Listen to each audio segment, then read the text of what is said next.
আমাদের যে শক্তি আছে এইভাবেই আমরা প্রতিবাদ জানাচ্ছি যে পৃথিবীর সব মুসলমান একত্রিত হলে 80 লক্ষ ইহুদিকে শেষ করা কোনো ব্যাপারই না।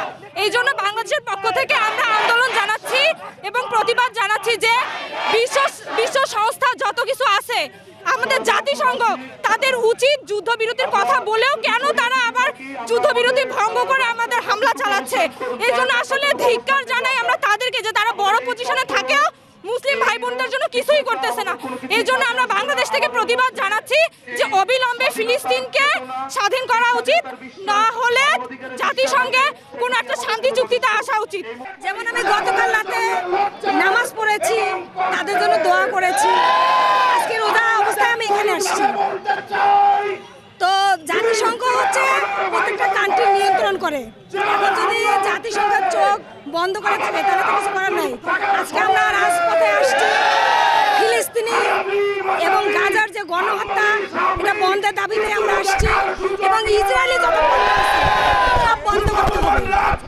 আমার বাসায় যত ইসরায়েলি পণ্য ছিল আমি সব দিচ্ছি। সর্বস্তরের মানুষকে আমরা নেমে আসার জন্য আহ্বান করছি।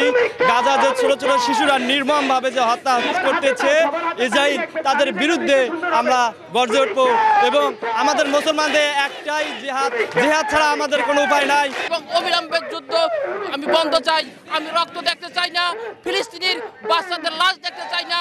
আমি মুসলমান হয়ে আমি আল্লাহর কাছে ফরিয়াদ করছি, আল্লাহ যেন মুসলমানদের সহায় হয়। যে মুসলমানের সেই যোদ্ধাদের ভয় নেই, আমরা তাদের পাশে সর্বদা আছি, তাদের কোনো আত্মবিশ্বাসের ভয় নেই, কোনো কিছু হবে না। আমরা আর একটা লাশও দেখতে চাই না ফিলিস্তিনের বুকে, আমরা সর্বদা তাদের পক্ষে আছি।